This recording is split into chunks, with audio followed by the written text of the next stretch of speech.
Encontramos aquí con Martín. Él nos va a ayudar a enfocarnos sobre nuestro proyecto. Mucho gusto, Martín, ¿cómo estás? ¿Qué tal? ¿Cómo estás? Yo soy Martín Lugo Febres, soy consejero local y distrital de Arte, Cultura y Patrimonio. Obviamente nacido en Fontibón y pertenezco a la comunidad étnica o a la minoría étnica sefardita de Fontibón. Bueno, Martín, hoy veníamos con unas preguntas que hemos estado investigando en los medios y veníamos a hacerte unas preguntas. Por ejemplo, en el medio de la contaminación que ha ido dañando el medio ambiente aquí en Fontibón. Sí, pues obviamente el medio ambiente en Fontibón ha sido impactado dramáticamente por la industrialización de la localidad. Por supuesto por la contaminación sonora, por la cercanía al aeropuerto, por obviamente las emisiones tóxicas de la industria y además obviamente por todo el flujo vehicular y el CO2 producto de la combustión orgánica de estos combustibles. Sin embargo, digamos, lo que más se ha afectado directamente es el patrimonio natural. Nosotros en Fontibón tenemos, a nivel de patrimonio natural, tenemos el humedal de Capellanía, en la parte oriental, que ha sido afectado inicialmente por la construcción del aeropuerto, por las vías de acceso al aeropuerto, inicialmente la construcción de la avenida El Dorado a finales de los años 50, la construcción de la avenida La Esperanza, que ha partido el humedal, estas vías han partido el humedal, y obviamente también la apertura de la avenida Ciudad de Cali más recientemente. Hoy estamos ante la problemática de que se había proyectado otra avenida más que partiría nuevamente el humedal de Capellanía, que es la avenida longitudinal de Occidente, que pues obviamente afectaría gravemente el humedal porque lo seccionaría mucho más. ¿Cuál es la importancia de ese patrimonio ambiental? La riqueza, la riqueza a nivel de fauna y de flora, pero también el aporte que hace el humedal como refugio a las aves migratorias y como parte del ecosistema hídrico en el cual las aguas, digamos, son depuradas. Los humedales entonces son un elemento necesario en la ciudad y en la sabana de Bogotá, y la urbanización discriminada y la industrialización los ha venido diezmando. Tenemos además del humedal de Capellanía otra zona de afectación mucho más intensa, que es la zona del meandro del SAI. El meandro del SAI, el meandro es la zona de inundación del río Bogotá. Es una especie de humedal, pero que se da también por algunas condiciones artificiales al ser desviado el río, y obviamente también tiene ecosistemas muy particulares propios que se ven afectados por las aguas de desecho de la industria, las aguas contaminadas que algunas industrias circunvecinas vierten sobre el meandro. También otro ecosistema importante que es patrimonio natural es la ronda del río Bogotá. El río Bogotá, digamos, marca el límite occidental de la localidad y ha sido afectado inicialmente por la urbanización indiscriminada, porque mucha gente se toma la ronda del río pensando que se puede edificar, porque ahí no puede haber propietarios de ese terreno, porque es una zona, digamos, que le pertenece al río, para que cuando crezca y se inunde pues pueda inundar esa zona. Entonces la gente en época de verano lo que hace es, pues por necesidad, de pronto toma estos terrenos.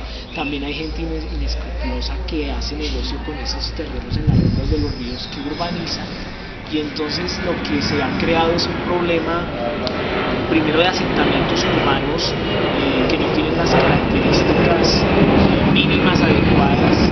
Por ejemplo, no tenían alcantarillado, el alcantarillado muchas veces terminaba vertiéndose hacia el mismo río, pero también eso se genera alrededor problemas de basura, de contaminación, eso genera vectores de transmisión de enfermedades como insectos, zancudos, ratas, bueno, entonces se genera toda una problemática y además cuando crece el río vienen los problemas de inundación porque la gente pues lo que supone es que el río se creció, pero es que no se dan cuenta que están en una zona que es de inundación natural del río, que no está siempre inundada, pero que hay momentos, épocas en el año o a lo largo en que el río tiene que ocupar su territorio. Claro que sí, Martín. ¿Y qué barrios salen más afectados por esta contaminación? Pues los barrios que están alrededor del río, pero pues estamos hablando básicamente de toda la zona occidental, de la UPZ San Pablo, de la UPZ de Zona Franca, y pues también obviamente de los barrios que quedan del otro lado, que pertenecen al municipio de Mosquera, pero que de alguna manera su actividad está más ligada a Fontibón, ¿no? Entonces ese es otro problema. Adicional, hay otra cosa, y es que dentro de lo patrimonial en estas zonas se tienen los jarillones, y hay unos jarillones que se hacen preventivos para que el río no inunde ciertas zonas, pero también hay unos jarillones que son patrimonio arqueológico, que no son construidos recientemente, sino son jarillones que fueron construidos por los antiguos pobladores de Fontibón, por los fontibones, por los indígenas, y que eran usados para el cultivo. Los jarillones entonces son montículos y zanjas, las zanjas para que circule el agua, para obviamente el cultivo, y en la parte superior, en la cima, se cultivaban las plantas. Estos jarillones, por ejemplo, abundan en la zona del aeropuerto, en la zona de las haciendas de abajo, por ejemplo la hacienda del Escritorio, son patrimonio arqueológico, pero por desconocimiento, incluso muchos de los propietarios de estos terrenos piensan que son simplemente montes de tierra y no entienden cuál es el valor histórico, patrimonial y obviamente también arqueológico y ecológico que tienen. Entonces, digamos, todo ese desconocimiento en relación al patrimonio, a la parte ambiental y ecológica, pues genera una serie de problemas. Sumémosle a eso la contaminación del aire por partículas pesadas, porque si ustedes ven, hay muchas industrias a nivel de pinturas, a nivel de, por ejemplo, de asbestos, fábricas, por ejemplo, que utilizan material que es de partículas pesadas.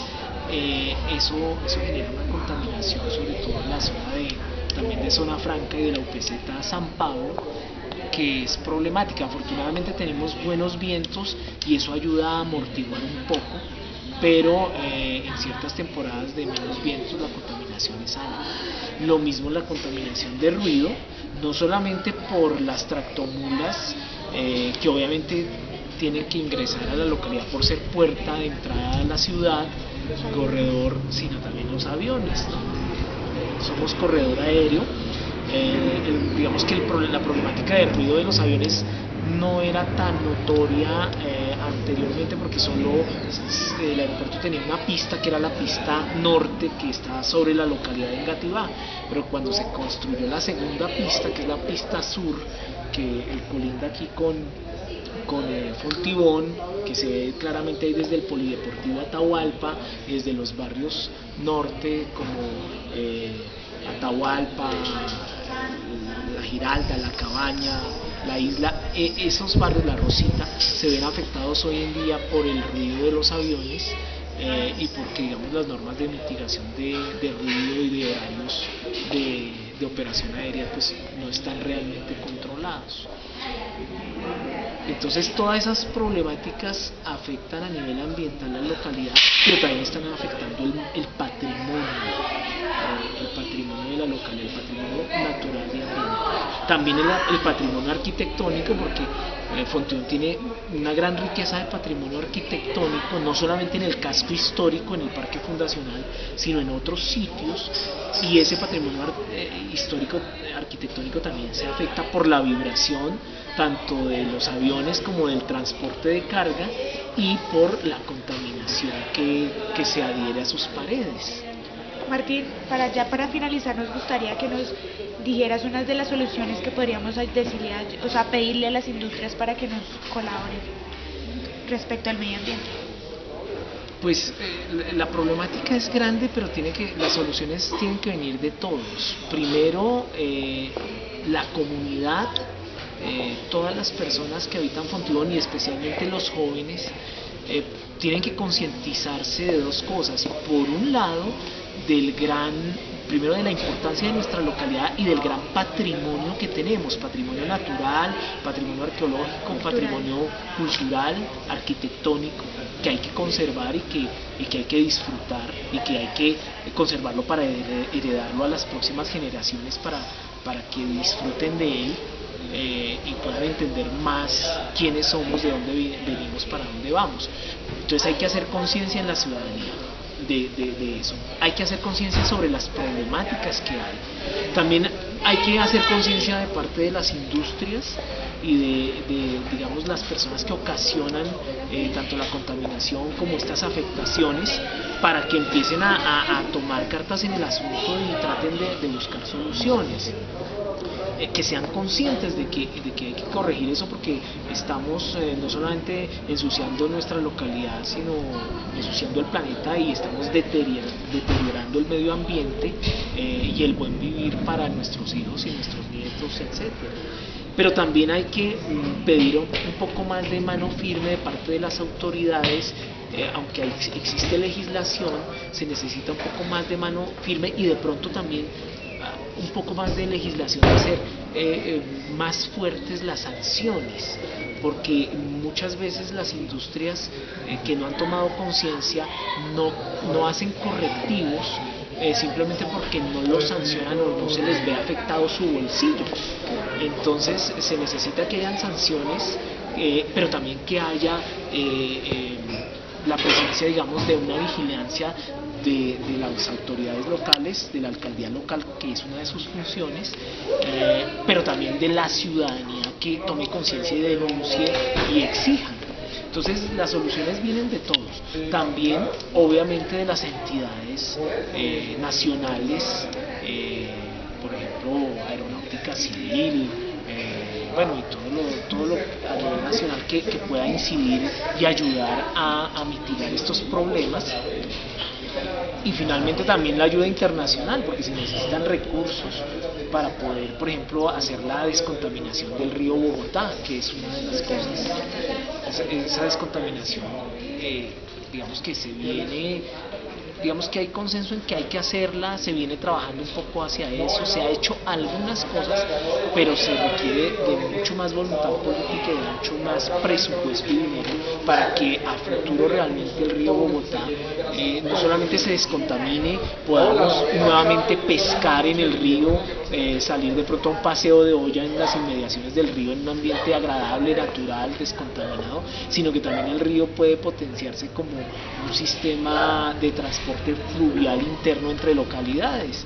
De pronto es más rápido ir en una lancha a motor por el río Bogotá entre Bosa y Fontibón, o entre Fontibón y Suba, que tomar el transporte convencional por la vía. Entonces lo que hay que hacer es que todos, desde todas las instancias, tomemos conciencia de lo que es nuestra localidad, de la importancia del valor que tiene nuestra localidad y de la riqueza